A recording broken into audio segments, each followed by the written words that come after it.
And after that, it evolved to be something that helps people build profitable brands on X and LinkedIn. So right now, with Leverage Creator, I both help people. So another thing that drives success is the ease of starting, because I think most people want to build a brand. Most people want to start online. Yeah. So on X and LinkedIn, you start with the foundation without thinking too much about like video, the visuals. And when it comes to like differentiating yourself and success, creating content that's authentic and that's personal is really, really important, because with the rise of AI content now, with all these AI content generation tools, which is not bad necessarily, like it helps. So I slowly started to go to that direction, and at some point I quit my job and I tried a lot of different business models and failed.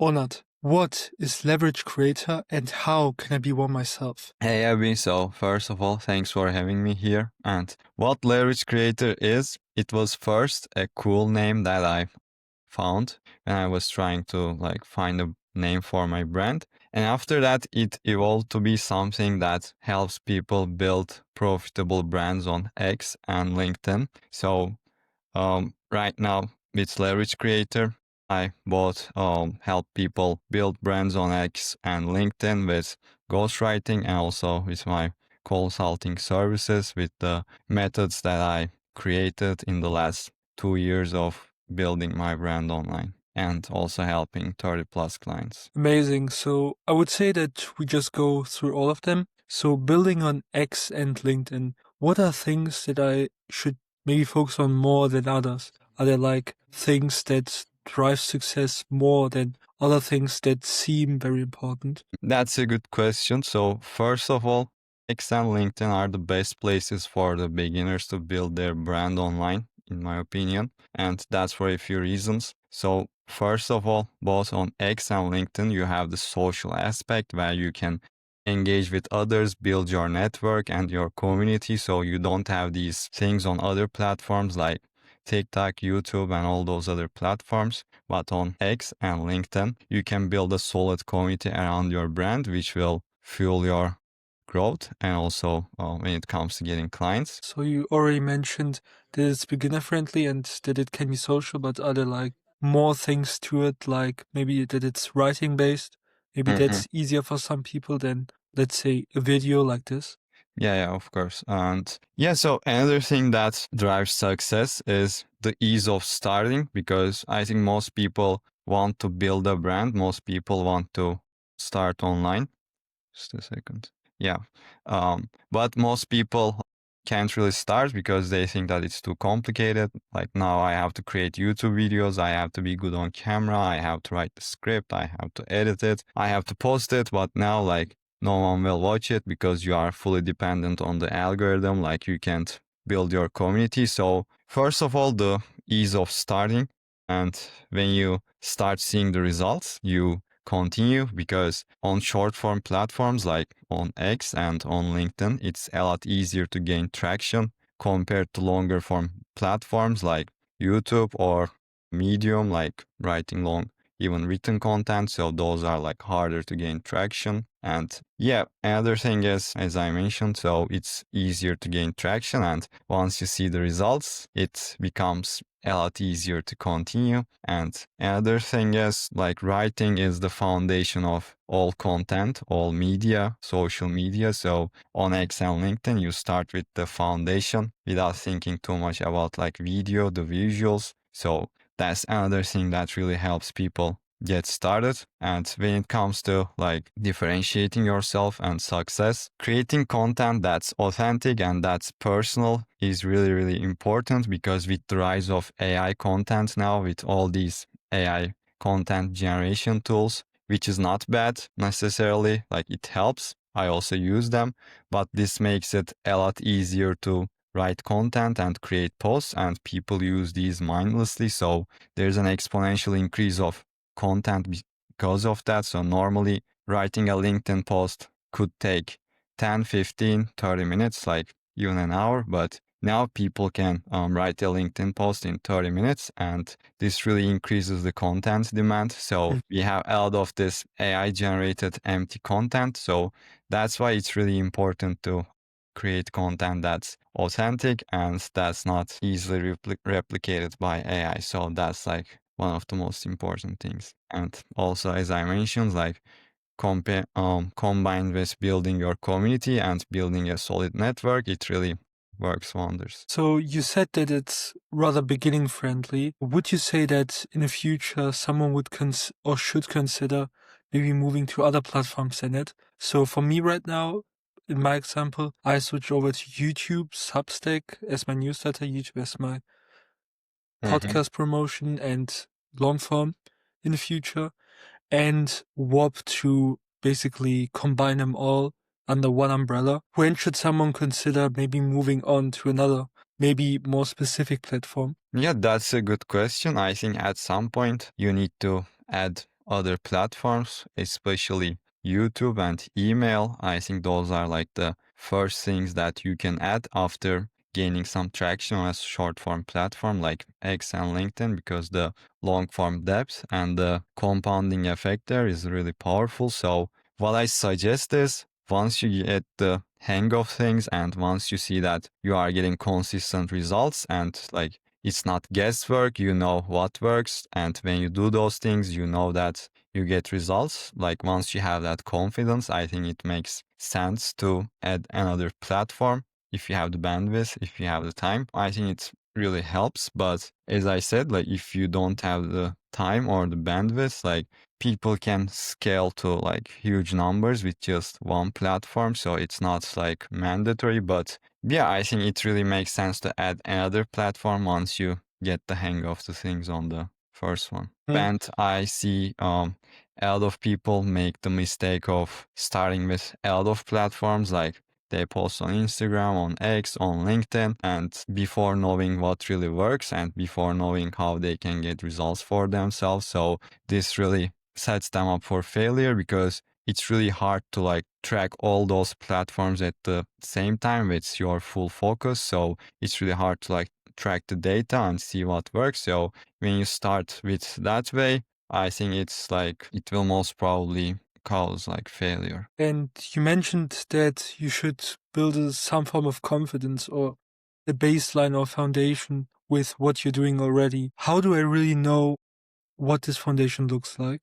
Yeah, that's a good question. So we have to look for signals in that case. One of the most important signals that you can look at is views, engagement, traction on social media. But if you just look at the views, you may get like confused or distracted about other important factors. Just focusing on the views is not good, but views is a good signal, because now you can see that your content is liked by other people. It's getting engagement. This is a good signal. But now you also look at who is engaging with your content, who is following you. And if you see that the right people are following you and you are getting good reactions, like with the comments, with the followers, with the messages, and you are getting potential leads and attracting quality people, in that case, I think it's pretty easy to understand that you are on the right track. But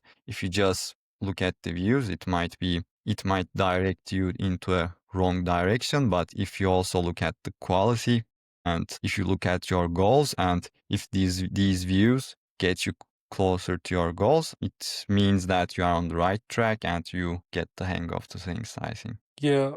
And one last thing to X and LinkedIn. You said that writing is basically the foundation of all media.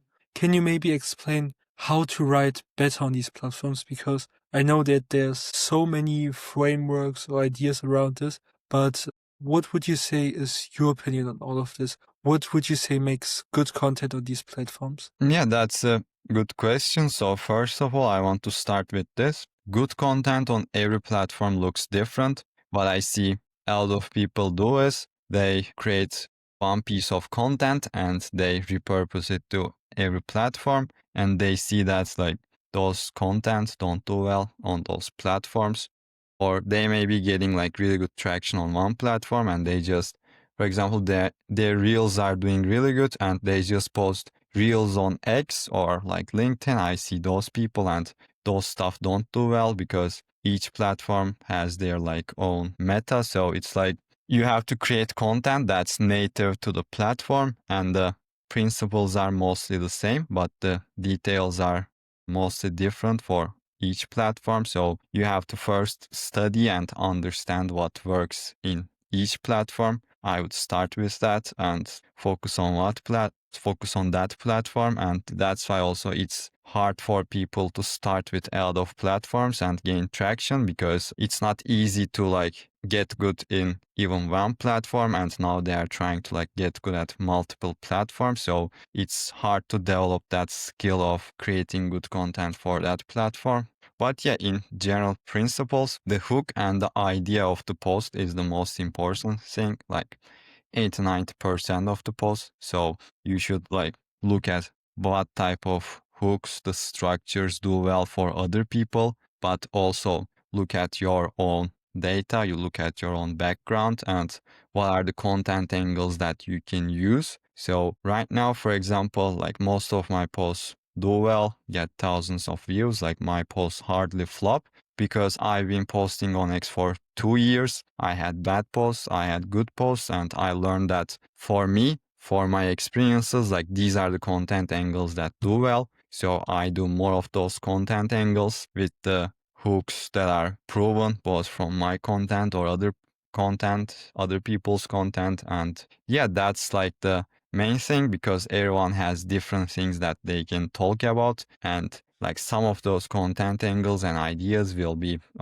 liked a lot by other people, but some of them won't. So you have to like, there's both the data that you can study, but also everyone is different. So you have to also post and see what works. And I think that's why also X is a really good platform to start, because you can test a lot of content angles, you can test a lot of ideas, and now you can see what type of content angles work for you. So after posting like 1.5 years or 2 years on X, I started on LinkedIn like 2-3 years ago, and I started to gain traction on LinkedIn pretty fast. Like after a month, my posts were getting like 80-100 views, and I was accused of like using engagement pods on LinkedIn because how I gained traction really fast. And I basically got my first client on LinkedIn also in a month, because that worked, because on X, I tested a lot of content angles and I learned like what content angles do well. And after that, I took those content angles, but I didn't just post them directly to LinkedIn. I turned those into content that worked well on LinkedIn, content that's like native to LinkedIn, native to like what works on LinkedIn. So that's why, for example, I gained traction pretty quickly, and that also kind of shows that like first doing well on one platform and then like adjusting to other platforms approach is really important, because now you know what works and you can like adjust it to the other platform. It kind of feels like a muscle that you're building, because if you like try one platform, fail, hop to another platform, fail, and then go on, you don't really learn anything. But for X specifically, it's writing based, it's connection based. So you're building all of these, I would say, soft skills to truly succeed in this online niche. And yeah, that's why most of us who is probably listening to this started on X and is still building on X. And some of us, I already seen a few of them, are moving on to other platforms, but these are just, I would say, preference and maybe even adjustment in how they present themselves. For me, for example, it's to present myself more as a long form creator than a short form creator, someone who is more focusing on a product than just content. But I think that's a very individual question many of us have to ask. But yeah, I think that this sums up this X and LinkedIn part of your brand. Now let's head over to ghostwriting. So you also do some of them, and we already talked a little bit about about writing in general, but can we maybe go a little bit further into it?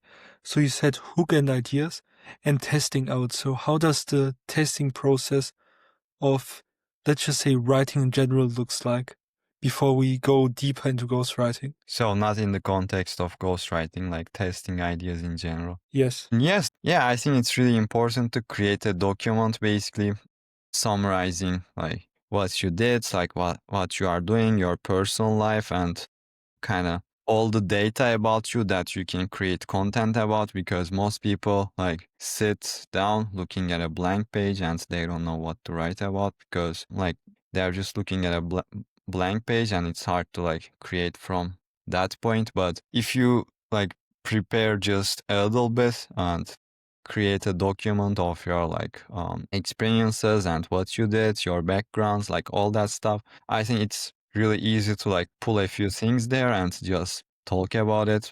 So that's like the first thing. And yeah, testing is, I think, also pretty straightforward. So I would have different ideas and try to write them or create content on them in like on different proven content structures and then see what works basically. Okay. Now I want to talk a little bit more about ghostwriting. Can you maybe shortly explain what it really is and how you are offering it to people?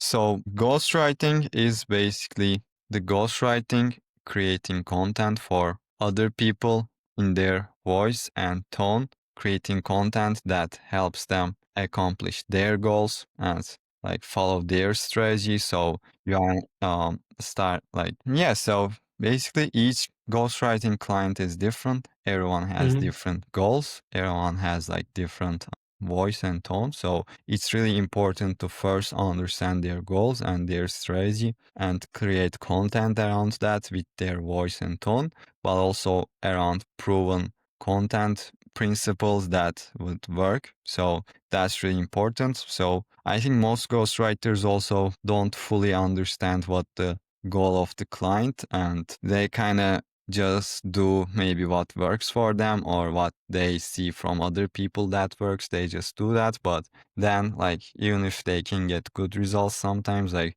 the client may not be happy. So, like, some people I have, for example, clients that just want to be like seen and like become a thought leader and more of like a famous thought leader in their space. But there are also other people that really don't care about like views and visibility, but they just care about like getting clients. So that's like first you have to understand what they want and then create your strategy around that. Yeah, so there is like constant optimization going on because like nothing is perfect and it's really hard to understand someone 100% like digitally on a call. So it's like an ongoing process where you get feedback from the client, you get feedback from the market, from the content, and then adjust things along the way. So it's really important to get clients' feedback and also see what works for them and basically look at the data from the social media. So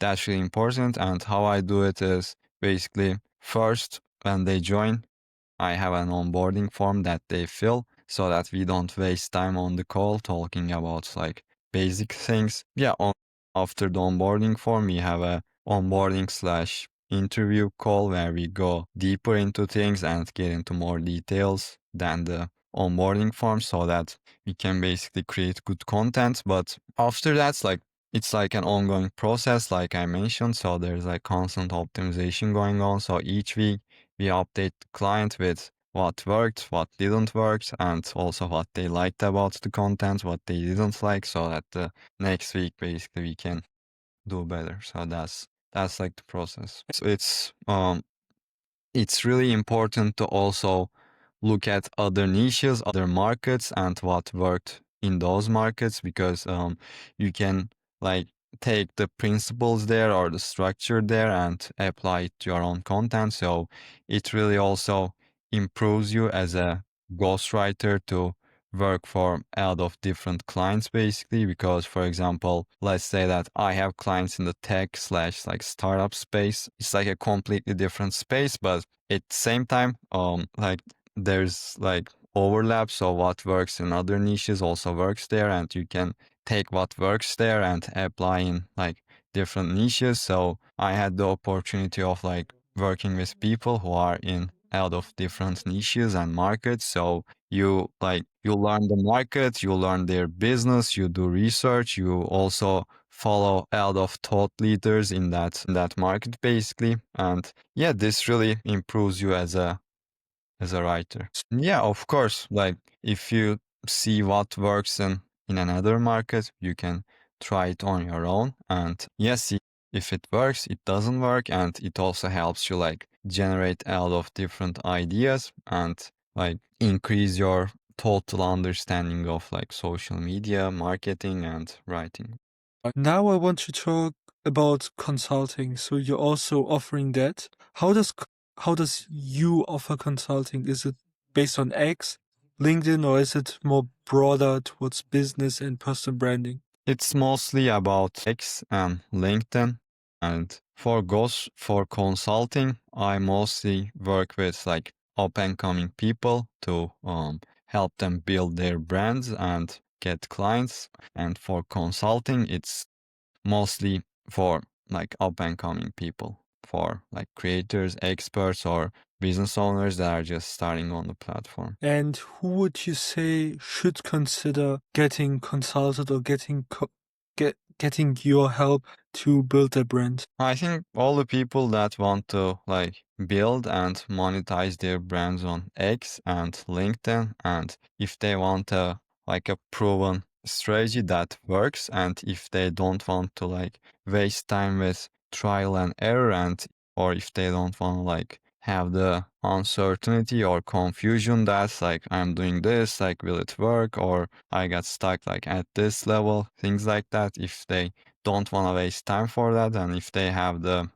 basically opportunity to invest in something that helps them, I think yeah, it's like a no-brainer. And from all the consulting clients you had so far, what would you say are the most beginner hell mistakes most people are making on X? Yeah, this depends on a few things. I, for example, worked with like a lot of technical people, like engineers or tech people, things like that. And most of those people like create these highly technical content. Yeah, I worked with a lot of these technical people, like tech people, engineers, those kinds of people, and they create these like highly technical contents, thinking that this will like prove their authority and expertise. But at the same time, you have to realize that on any social platform, people are most likely just scrolling. Maybe they are on a break, maybe they are commuting, maybe they got bored and they're just scrolling. So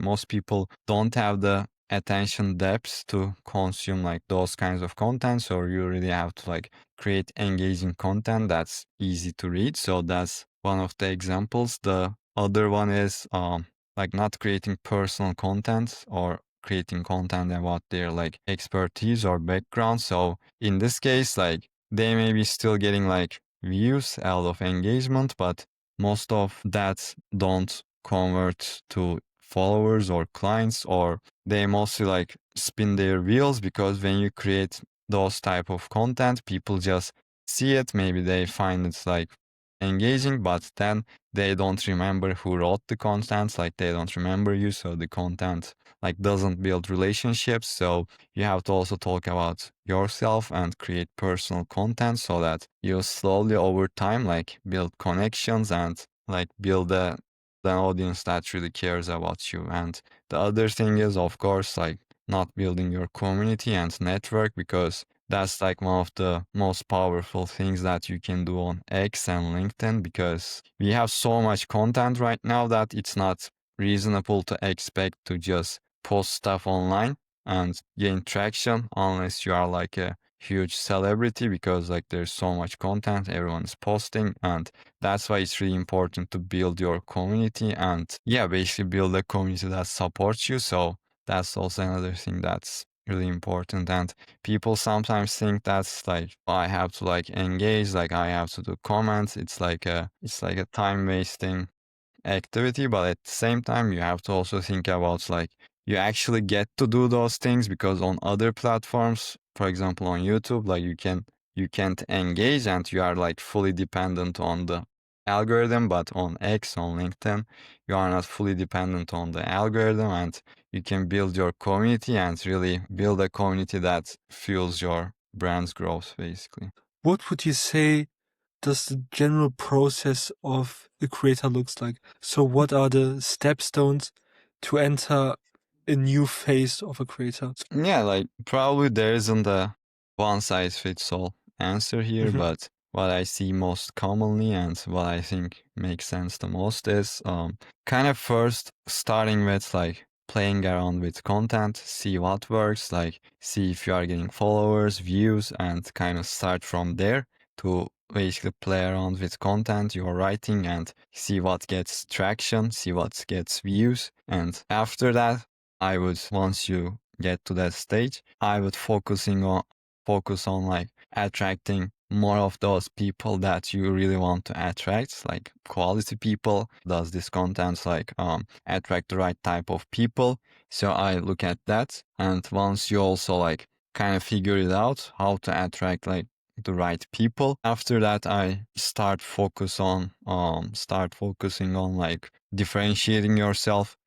Like at, I think this was the third phase, helpful, but I also see a lot of people forcing this when they just get started, and like you don't have that much market exposure and you don't have, I think, that much kind of experience in the market to find a unique angle that would work. So I think that's why it's really important to gain the experiences in those first two stages that I mentioned, and then try to come up with unique angles about yourself that differentiates you and positions you as an authority. I think natural like progression for someone that's starting out. And at the beginning, you said you are building this for 2 years now.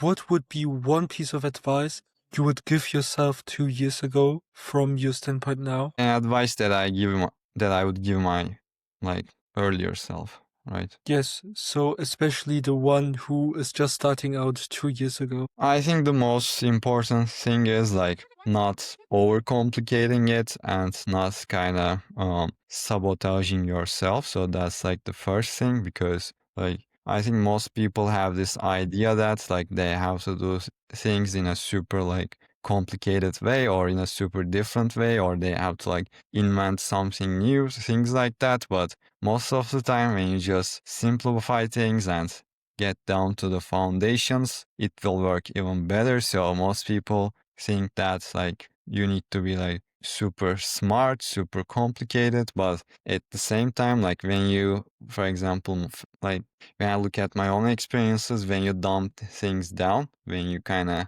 maybe, I don't know, like don't try to act like all smart and kind of Mhm. dump things down a little bit, it usually works better. Platforms. Yeah, what I would say is social media and building a brand is like really powerful. And we are at this stage where having a brand is becoming like slowly something that's like crucial. So it's really important to like take part there and start building your brand, because yeah, I think that's mainly it. So Amazing. Now to your story. Where would you say, or how did the Onat 2 years ago look like compared to the Onat now? So what are the differences in terms of mindset, maybe even you as a whole, your life, your lifestyle? yeah, I was confused. Like I didn't know what to do or how to do things, and I was like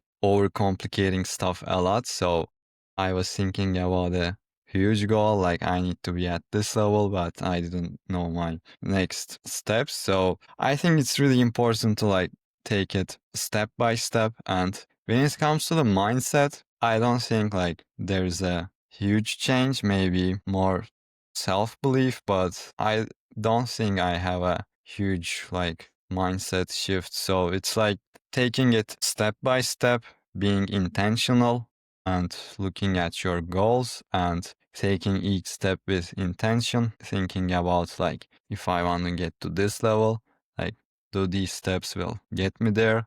Like are there other people who took these steps that got there? So I would kind of look at it in a more like step by step way, not setting like huge goals and getting lost there. And also, as I mentioned, like I would just yeah, be more intentional about the steps that I take. Yeah, that's a good question. So when I was a kid, like I didn't know what I want to do with my life, but I have like good grades. I was academically successful, so I go towards that direction, and that was like also the main kind of view that if you kind of study, if you like get a good degree, if you get a good job, like you'll be successful. That was like the kind of main idea back then, maybe 10 years ago. But right now it's like a lot more different. I think when I was a student, like a huge shift happened in the market where more people started to see that like you don't have to follow the traditional path where you have to like go to university and get a good job to be successful, because there were a lot of like technological advancements that can allow people to do their own stuff and be successful. Because right now when you think about it, like before that you have to be like someone that really provides value to society in a traditional way, like a lawyer, like an engineer, doctor. But right now, with the rise of social media and with the attention slash trust economy, like whatever you are doing, if you are really good at it, you can like make money. Because if you are really good at something, even if it's something really, I don't know, random. Like, even if you are good at, like, I don't know, like, let's say balancing on like a stick, whatever, like, even if you are really good at it, like, even if you are good at it, like, if you are really, really good at it, you can basically get a lot of views, get a lot of attention and monetize it. So it's like, right now, I think it doesn't matter, like, what you do. If you are really, really good at it, you'll probably be successful, you'll really make money. But maybe 20, 30 years ago, that wasn't the case. So I started to slowly understand that. But besides that, after becoming an engineer, I have like a lot of successful people in my network who like built their own startups, who got like a lot of funding, who built like really big companies, and they were like inspiration to me. So I was thinking that, okay, I'll become an engineer and then I'll like gain a lot of experience and build my own startup, like get funding and like build a huge company, like, or invent something new, things like that. And while I was doing those things, I realized this new whole world where people are like building brands, building online businesses, and I slowly started to like get more and more interested in it. The more I consume stuff about it, the more interested I got. So it was like a slow, gradual like transition where I decided that becoming an engineer and building a startup, like it's not the best thing that I can do right now. I can follow this other path that is more fun and that makes more sense for me. So I slowly started to go to that direction, and at some point I quit my job and I tried a lot of different business models and failed. And after that, I started to like post on X without any expectations. And like, I really wanted to like get into content, building a brand, but it was kind of a bit too complicated because I had zero marketing experience. I had like zero social media experience, and I was an engineer without having those skills, so it was complicated. But when I started on X, it was easy to start. And after I started and after I basically saw the small progress, even if it was really small, it kind of made me addicted to it. So I continued, and then the results like slowly came in. Yeah, so like a lot of different businesses. So first of all, we like with my friends tried to build an e-com brand, but it failed like before even kind of getting started. So that's like the first thing. Another thing is yeah, at that time like crypto and NFT projects were really hot. So one of my friends was an NFT artist. She was really good at like creating these art and selling it. So together, like with a few of my friends, created an NFT project and like really spent a lot of time and money on it, but it also failed. And besides that, I also first started an agency, tried to get clients, but also it didn't work. Tried crypto, also lost money in it. And yeah, I also like one of my friends, like we decided to start like a local business, like a local cafe. So it's also failed. So that like there were a lot of different things. Like I tried a lot of different things, and yeah, like hopefully they didn't work. That's what I'm thinking right now, and yeah. And would you say that you built experience, or what type of experiences did you build with all these business? Because for me, for example, the funny thing is I started with AI business. I tried to build something I had no idea about and went all into it, spent a lot of money and ended up getting nothing from it. And even though I failed it, I learned so much from acquiring a domain or how to create even an online profile on X, for example. So Mhm. these were the things I learned at the beginning, and later on I had a few more failed attempts that taught me something. But what were things you learned, especially from the cafe, because I heard this for the first time? Like honestly, like what I learned from the cafe was like choosing your business partners wisely. That's the thing that I learned from there. And that was like a really good experience. And yeah, besides that, I actually like didn't learn that much, maybe mostly like mindset stuff. Okay. And now you said it was a slow transition from engineer to now X. What was the one moment you always look back to when you think about, okay, before that day I was an engineer and after that day I was an X creator? So when would you say, or how did this switch look like? Yeah, that's a good question, but I don't think there was like that one point where I kind of had this mindset shift. Like I think like there wasn't like a one point like that. It was like gradual. Okay.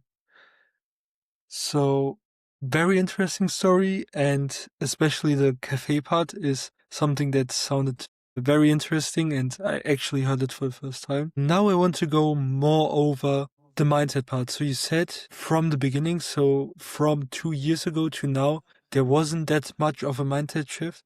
But what would you say built your mindset then? So are there some books? Are there any courses or mentorships that help you grow what you have right now, your mind, your brand, your business? Yeah, when it comes to the mindset, I think one of the things that helped me a lot was like, I don't know how to phrase it right now, but yeah, whatever I did, like whatever I cared about, I put like a lot of effort to it and saw some type of success, like both in school when it comes to like getting good grades, but also when it comes to sports. Like, for example, when I was a kid, like I tried like out of not tried, but I competed in like out of different sports. And yeah, I was like, so like whatever I wanted to do at that time, I was like really focusing on it and getting good results. And like all those little experiences kind of built my mindset that if I want to like do something, I can do it. So yeah, like I think that's why it's really important to like when you are a kid, focus that much about like I don't know, making money, like starting a business, like that kind of stuff. So I saw a video about like how Andrew Tate ruined the childhood of like many people because like people are like 15 years old, like they are creating videos about how they are hustling and how they are going to like move to Dubai when they are like making 50K a month while their like friends are studying in high school, like things like that. I think yeah, from my experience it was really important to like try a lot of stuff like sports, like music, like school, and but not try it in a sense that's like you don't kind of care about it. You are just doing it for fun. But really like have kind of interest and yeah, just like try to be good at them. And at some points, like you build this mindset or different set of skills that you can use in any other area. And yeah, that's like the main thing I think because yeah, when it comes to like a lot of different areas of life, I have different periods of life where I was focusing on like different aspects of life, and I always discovered that when I give my full like focus to something, I was always getting good results and getting good, yeah, basically increasing my confidence and seeing that if I put my mind to something, like I can. So it came from a standpoint of curiosity and exploring stuff and going truly deep into it. These were like the life experiences you described. Are there, other than that, like books the reader or the listener can look and read maybe to gain similar knowledge, or should they really consider going out into the world and trying out stuff they maybe normally didn't do? Yeah, I think like there are a lot of good books, and yeah, I would probably start with like older books that are like written maybe years ago. And yeah, I think because most of the new knowledge like comes from kind of repurposing the old knowledge that are created by people that lived before us. And yeah, I don't have like any specific books that come to my mind right now. Like I read not a lot of books, but like I still read some books, and I think they are important. But yeah, like it's basically like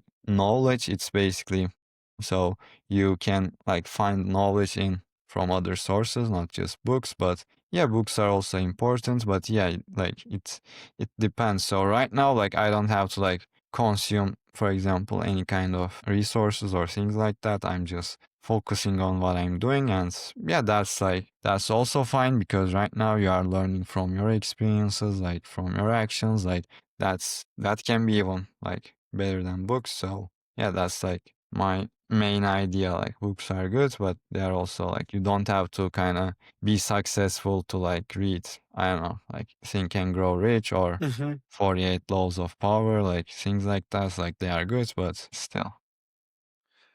You said that books aren't the only place to find knowledge. You already mentioned life experiences. Would you say that there are other places to look up to other than books and life experiences? Yeah, I would.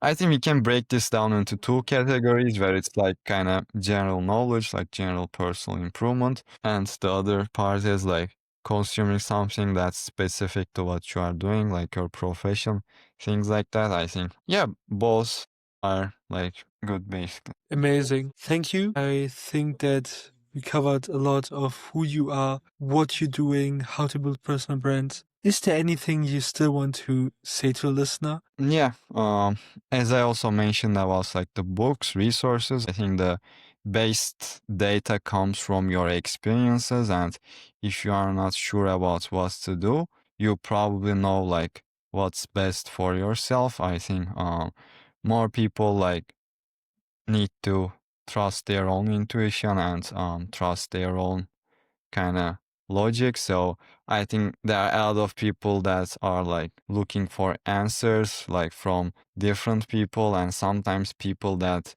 don't have the experience that about like what they do. So I think, yeah, what I want to conclude this with is like I think most people know like what's best for them, and they just need to like follow their intuition more. Amazing.